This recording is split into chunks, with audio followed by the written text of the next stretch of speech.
Lovely. So, my name is D Rosier, and this is Professor Ian Norman, and Ian is Deputy Dean of the Florence Nightingale School of Nursing and Midwifery. Ian and I met in 2011, and over the last 3 years we've been working together on the issue of reducing distress and building resilience in one of the talking therapies, and we're presenting to you today some of that work. So here are our aims for this session, which we hope will be interesting and useful to you all. We're going to present a case study based on our clinical experience. Through this, we're going to present some principles of cognitive behavioural therapy, and then there'll be an opportunity for some discussion and questions. So, I'm the case study, and Ian was my therapist. And my history, in 10 seconds, is that I was first taken to my GP with depression aged 11. I had my first psychiatric admission aged 19, and I was discharged from secondary services aged 47 4 months ago.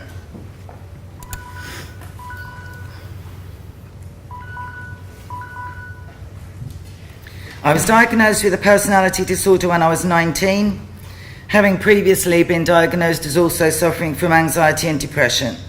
Now, in those days, personality disorders were considered untreatable, so I was only treated for anxiety and depression with a combination of medication and various forms of talking therapy.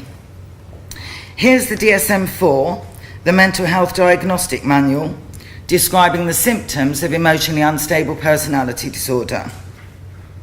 The major symptoms of this disorder revolve around unstable relationships, poor or negative sense of self, inconsistent moods, and significant impulsivity. There's an intense fear of abandonment with this disorder that interferes with many aspects of the individual's life. This fear often acts as a self-fulfilling prophecy, as they cling to others, are very needy, feel helpless, and become overly involved and immediately attached. When the fear of abandonment becomes overwhelming, they'll often push others out of their life as if trying to avoid getting rejected. The cycle most often continues, as the individual will then try everything to get people back in his or her life, and once again become clingy, needy, and helpless. The fact that people do often leave someone who exhibits this behaviour only proves to support their distorted belief that they're insignificant, worthless, and unloved. At this point in the cycle, the individual may exhibit self-harming behaviours such as suicide attempts, mock suicide attempts where the goal is to get rescued and lure others back into the individual's life, cutting or other self-mutilating behaviour. There's often intense and sudden anger, directed both at self and others, as well as a difficulty controlling destructive behaviours. So how on earth might you repair or treat that?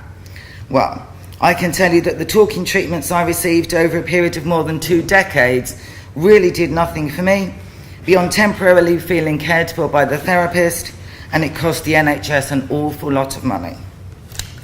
Although I could conceptualise and intellectualise things, as discussed in the talking treatments relating to my anxiety and depression, the personality disorder stopped anything really shifting for me, especially after each course of treatment finished.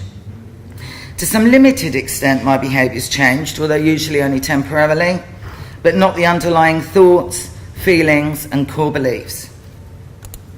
And now I want to focus on one of the things that very much did work. In 2002, after another inpatient stay when I was in my mid-30s, I was referred to a therapeutic community consisting of a 9-month programme of 3 days a week, then 1 day a week for a year, followed by a range of daytime and then evening groups over the next few years.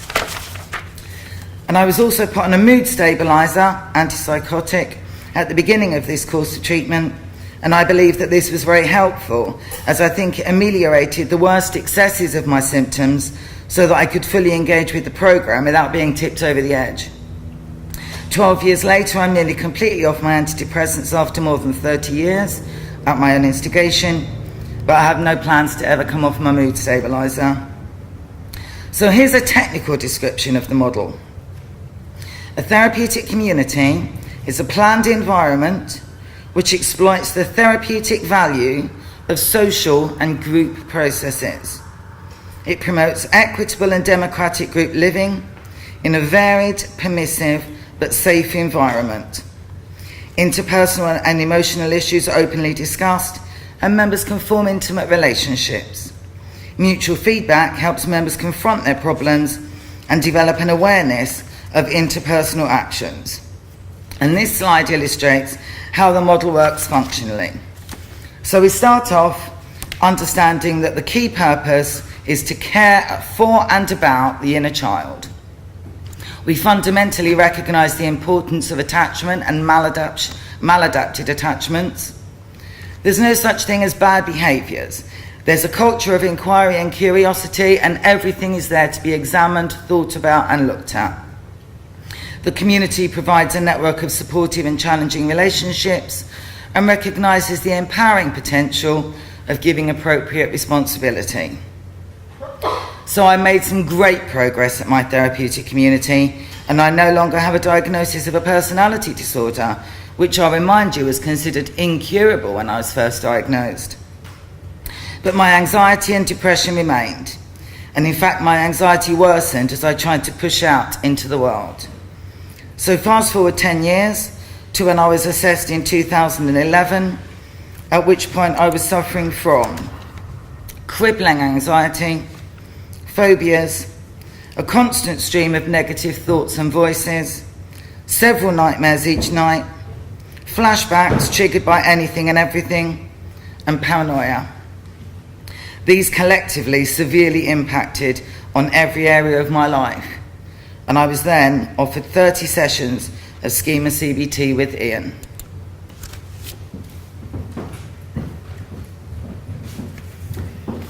So, Dee was offered 30 sessions of one of the talking therapies. And the talking therapies are a diverse group of treatments in which talking is the main process by which people work out how to deal with negative thoughts and feelings and make positive changes in their lives. So what image comes to your mind when you think of the talking therapies? Is it something like this? Here's an image from one of Woody Allen's films where he is in session with his analyst. Here the patient talks about his thoughts, including free associations, fantasies and dreams, and childhood experiences. The role of the analyst is to identify unconscious conflicts which are hypothesized to cause the patient's symptoms and to provide the patient with insight which will in turn resolve his problems. And I show this image to highlight some major differences between classical psychoanalysis and cognitive behaviour therapy, which is the sort of talking therapy which Dee and I pursued. So what are the main characteristics of cognitive behaviour therapy, or CBT? Collaborative working. In the Woody Allen example, the therapist is the expert, working on the patient who waits to receive expert advice. In contrast, a key feature of CBT is a collaborative relationship in which the therapist and the client work as a team to achieve the client's goals.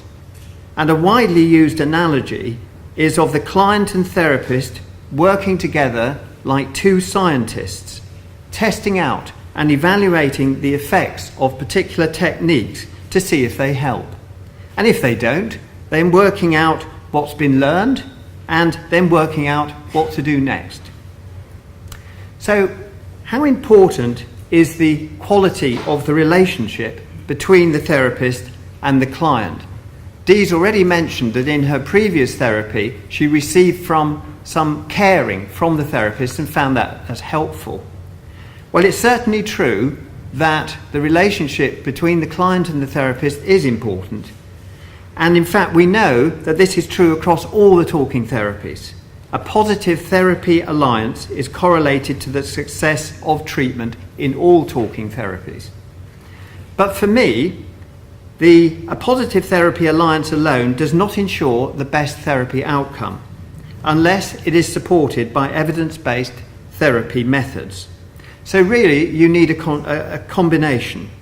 And indeed, there is evidence that positive therapy potentiates the effectiveness of therapeutic techniques, and that using effective techniques leads to a more positive therapy alliance. So a therapy alliance will help the techniques, good techniques improves the therapy alliance. A cognitive orientation. What we know is that people react differently to similar events. Even events as obviously terrible as suffering a bereavement do not produce the same emotional state in everyone. Some people may be emotionally devastated by bereavement, others cope reasonably well. So it's not just events that cause emotions. There must be something else. And for CBT therapists, that something else is cognition. That is the interpretation that people make of an event. So it isn't what happens to you that's important in determining your emotional reaction. It's how you interpret that event. It's what that event means to you. But it's not only our thoughts that are important, it's also our behaviour, because what we do is crucial in maintaining or changing our emotional state. And so sometimes changing what we do is the most effective way of helping us feel better and having more positive thoughts. A continuum. In contrast to some medical approaches, CBT therapists see mental health difficulties as exaggerated or extreme versions of normal mental processes, rather than as pathological states. We all feel anxious or depressed from time to time. We all have negative thoughts. Mental health difficulties are at one end of a continuum which all of us are on somewhere. A here and now focus. The main focus of CBT is on what's happening in the here and now, rather than the processes that might have led to the development of today's difficulties many years ago. That's not to say that early experiences are not important. They are, but we can't change them, and their primary impact is on our ability to manage the challenges in the present. This here and now focus is in contrast to Woody Allen's analyst, who would probably take the view that symptoms of a problem are superficial and that successful treatment must uncover the developmental processes, hidden motivations and unconscious conflicts that lie at the root of any problem. So, what are the primary goals of therapy in CBT?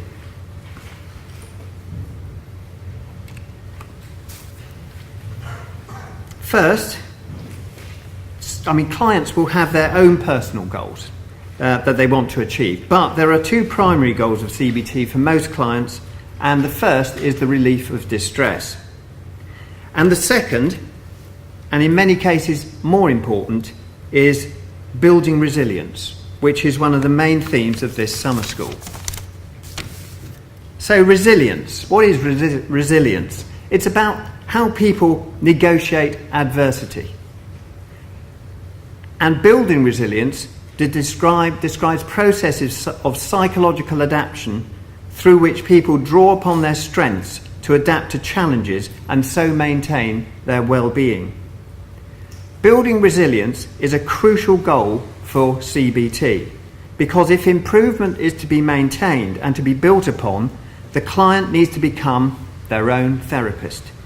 They need to walk away at the end of therapy with a toolkit of cognitive and behavioural skills and know how to apply them to manage future life problems and maintain and protect their mental health. And when Dee and I worked together, we developed a resilient type goal which became a key touchstone for her recovery. And the goal was, and perhaps still is, to develop a stable sense of self which is able to cope with life's ups and downs. The starting point of CBT is for the therapist and the client to work together to understand how the client's problems are maintained.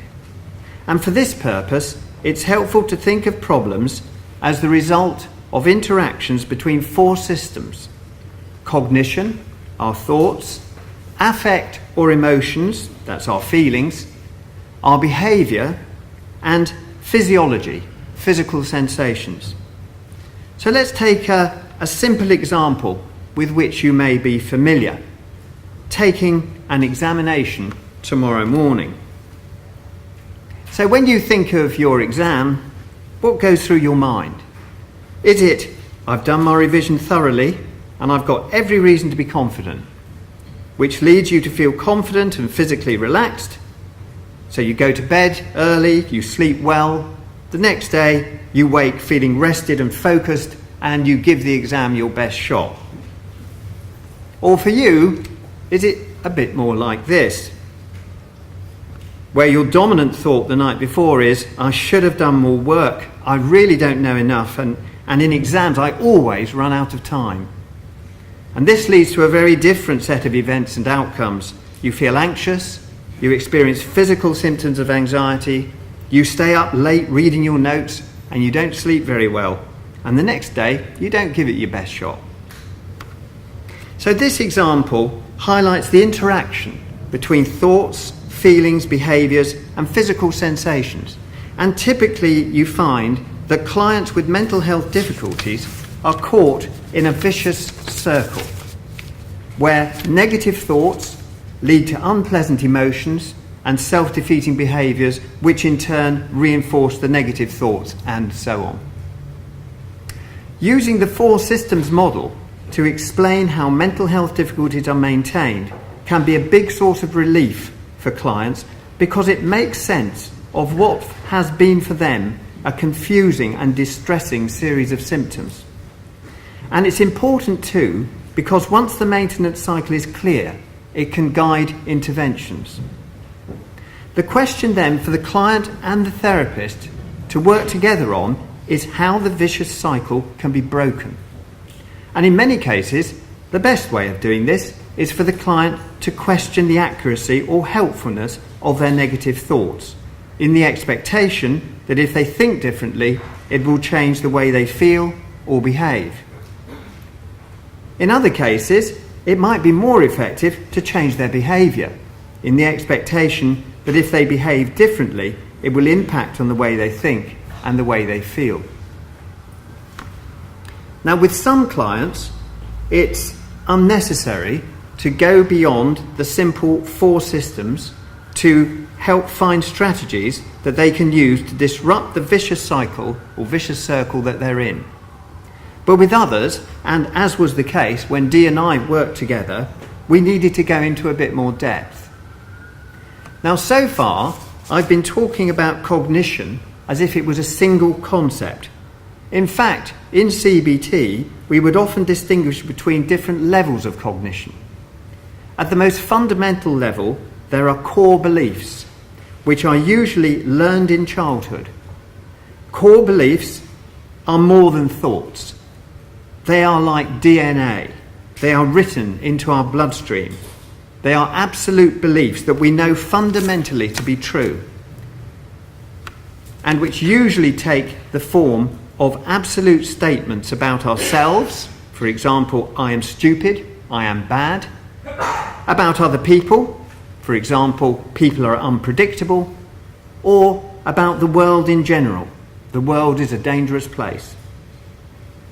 Then we have dysfunctional assumptions, or what we sometimes call rules for living, which are more specific in their application than core beliefs.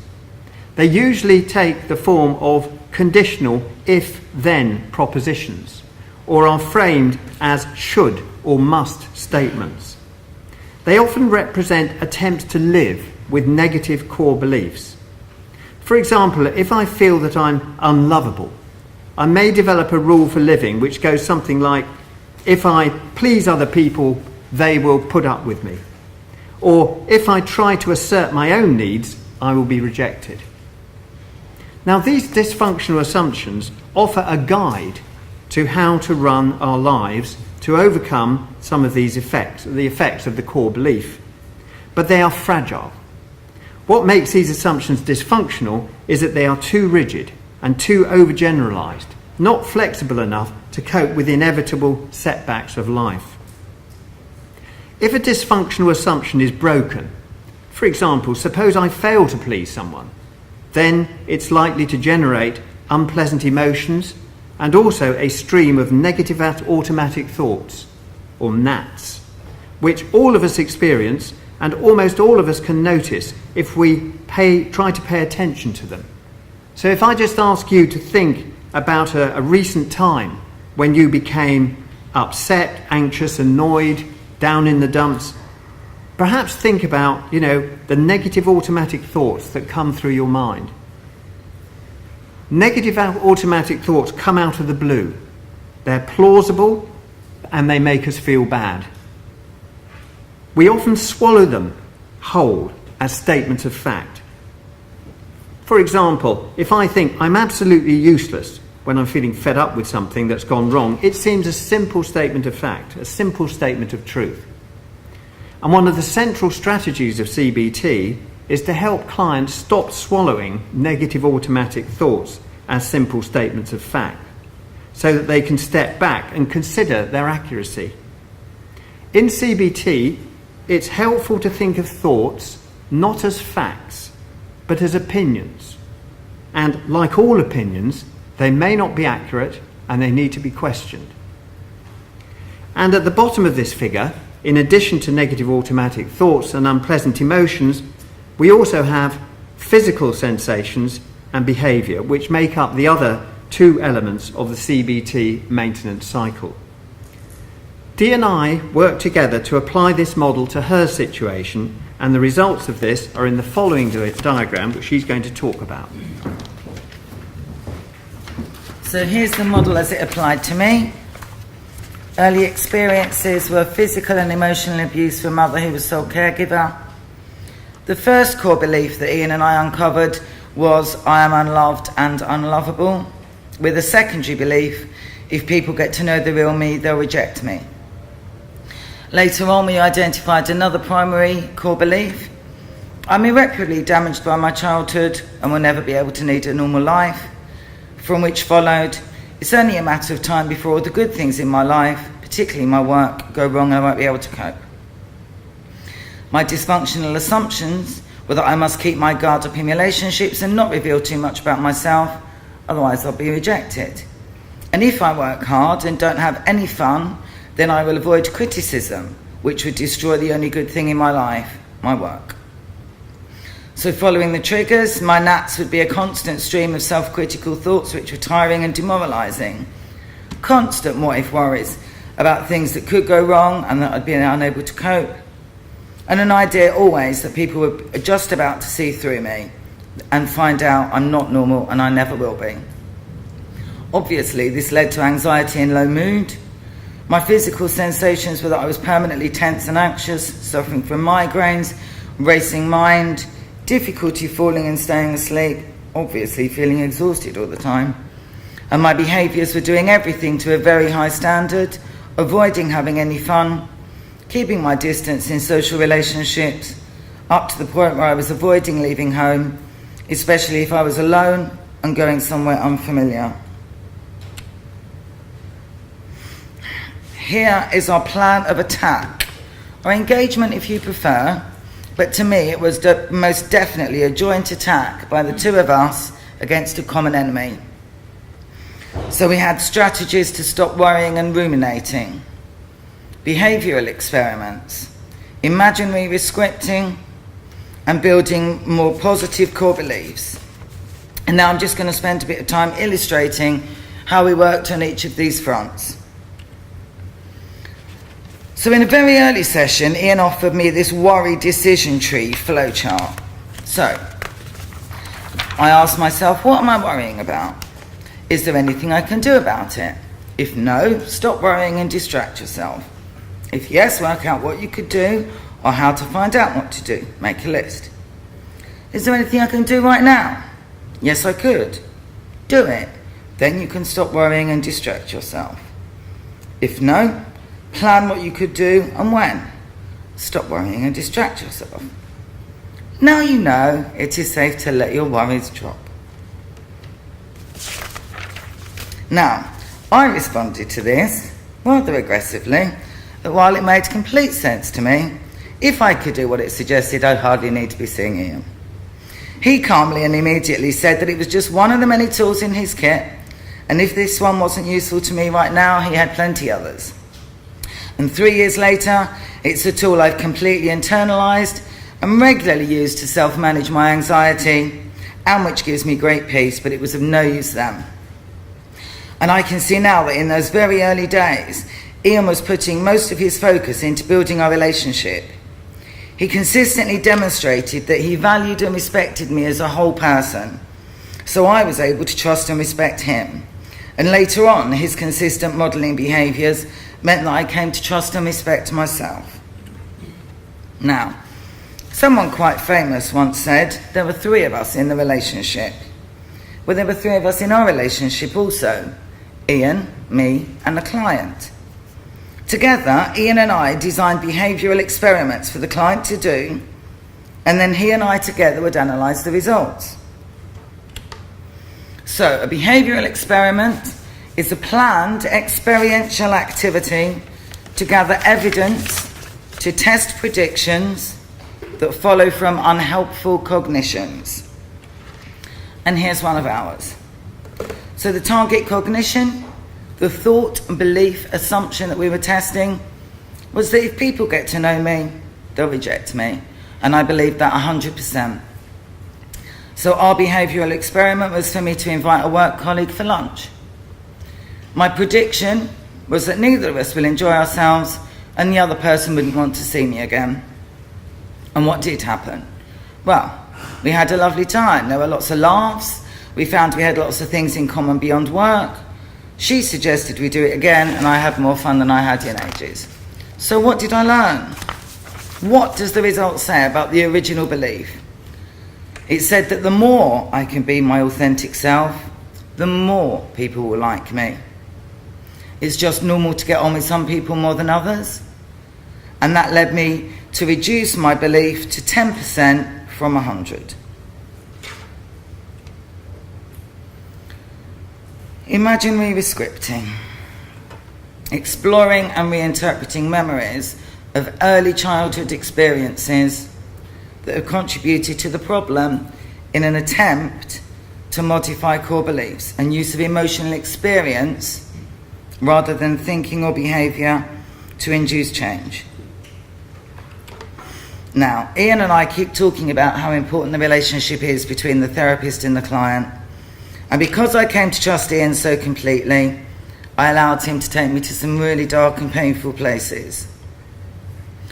Ian asked me to replay an incident which frequently caused me flashbacks, and he audio recorded me describing an incident in the present tense.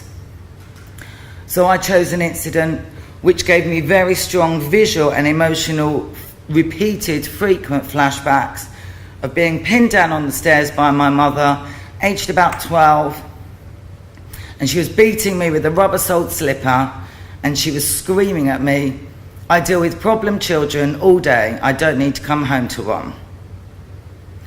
As you can imagine, it was really traumatic to close my eyes, reimagine, revisualise and re-describe this experience.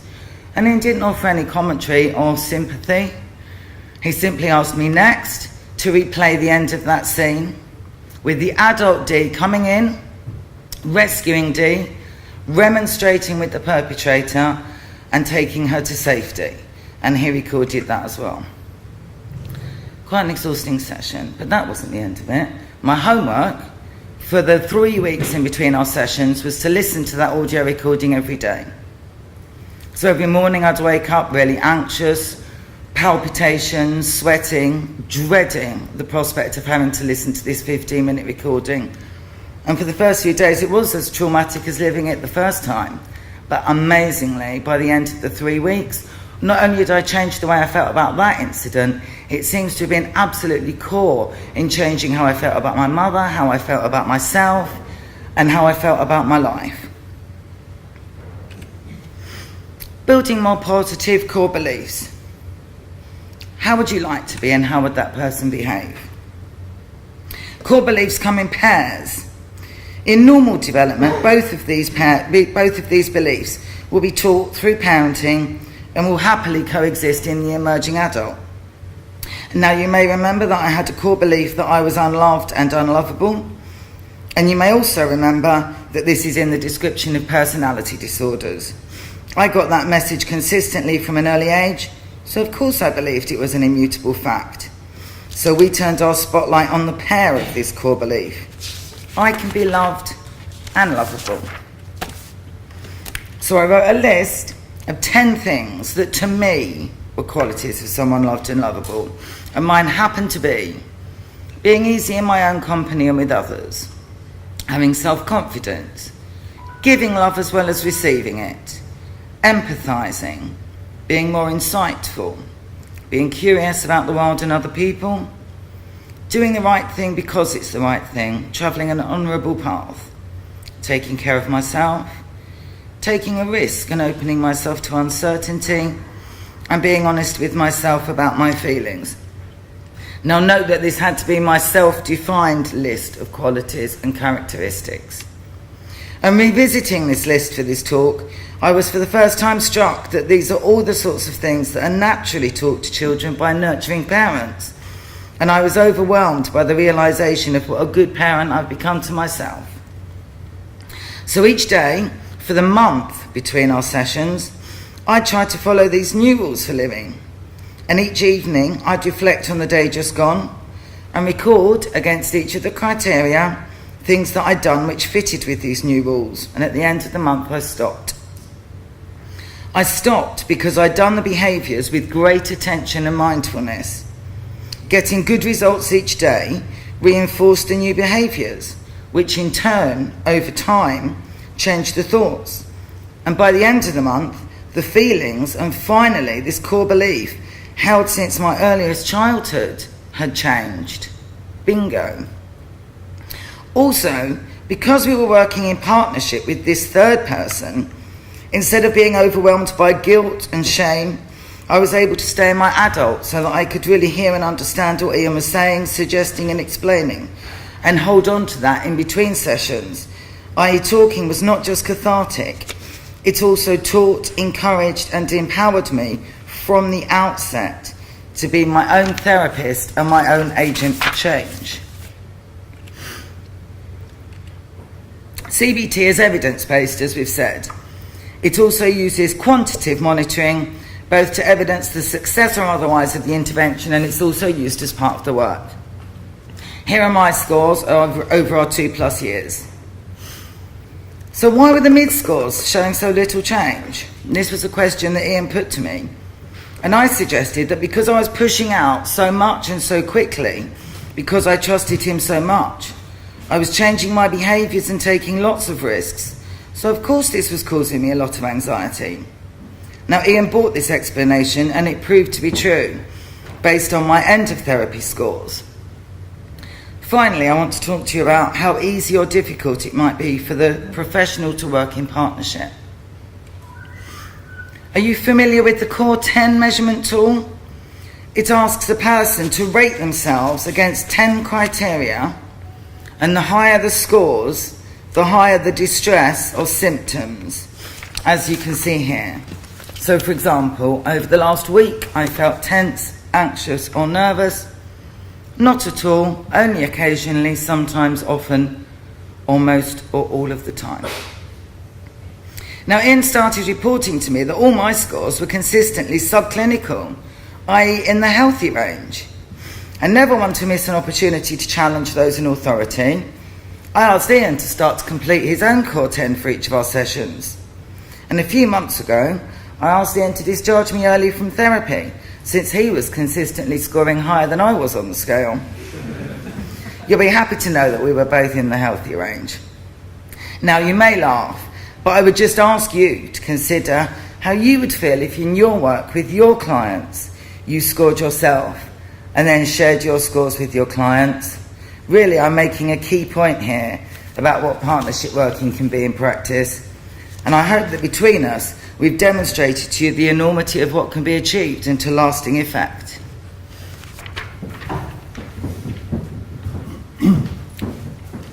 So we you know, we were thinking about this final slide. What can we draw from this talk and from our experiences? I mean, certainly CBT is an evidence-based talking therapy, and as our case study demonstrates, it can be helpful to clients who've had a very long history of treatment and the use of mental health services. Our experience is you can't do talking therapy to people, you certainly can't do CBT to people, only with them. Partnership working, exploring together as two sort of scientists is the way forward. And also, not everything works. Some things don't work, some things are at the wrong time, but always something is learned and you can always move on to try something else. And the final thing, which comes back to the main theme of this summer school, is building resilience. It's the key goal of therapy. And it's achieved by building on the client's strengths and also producing a toolkit which will then allow them to become their own therapist. So thank you very much, and we have some time for questions.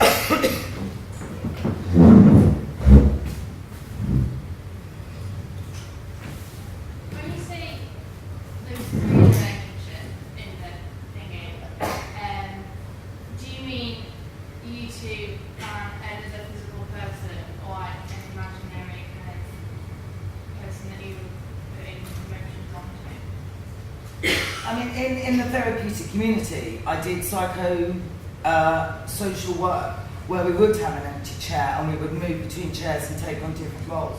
And when Ian worked together, it wasn't like that. We just worked as a peer team with a mythical third client. I don't know if you want to say that. I mean, I think what we're saying is that in a sense, we are working together to solve this person's problem. This person is actually D, the third person is D. But actually, in a sense, I think you were saying that because we work together, you could always use your adult self to work out, okay, well, what's going to, if we did this, what could happen? What could we predict what this third person would do? And it sort of worked, really.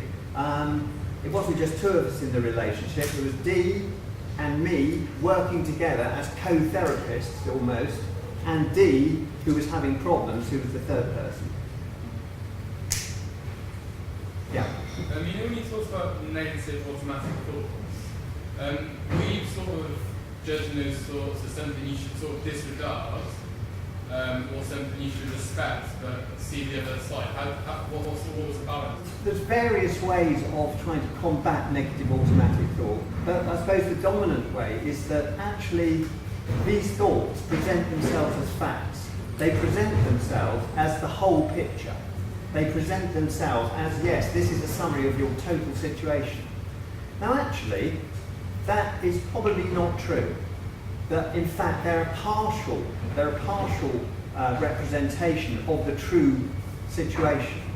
And actually what one tries to do in CBT is to say, well, let's examine that. It's not a fact, it's an opinion. What's the evidence for that thought? And yes, there is good evidence for it, but actually let's think, is there any counter evidence for that thought? So actually the client will then examine that thought as if it was an opinion and weigh it up. And the idea really is not to disprove the thought. The ideal really is to come to a more balanced thought, a balanced thought that takes account of everything and not just, the way you feel at the minute. And that's how the behavioural experiments work, by testing out those thoughts that seem to be totally true. We examine if they are really true. Do you think that leads to in a healthy path though, that's like constant questioning what you think? I think the thing about it is that CBT is based upon a view that particularly when you're, say, down in the dumps or depressed, you make thinking errors. And actually, you may think in a particular way, but you think thinking errors. I mean, let's take an example. You're walking down the street. Somebody comes towards you that you know. They pass by. They don't acknowledge you. How do you interpret that? Well, there's various thoughts that can come through your mind. You could say, God, I knew she never liked me. She talked to me because she felt sorry for me, but I know that, she thinks I'm pathetic. Or you could think, stuck up cow, what is she doing ignoring me? I was with her all night last night. So in a sense, that's anger. Actually, one generates anger, the other one generates depression. So the meaning of thought. Now actually, if you'd gone up to her, you'd probably find that those thoughts were not facts. She probably didn't see you. If you'd have gone up to her and said, well, hang on a minute, you just passed me in the street, what happened there? You know, then in a sense you're checking out the validity of your thoughts. And a bit like this with D and the behaviour experiment, get people to behave in a different way and check out the thoughts and see if they're really true. Are they facts or are they opinions, and are they slanted towards a particular way of seeing the world, a negative way if you're depressed, an angry way if you like, if you're angry. Yeah?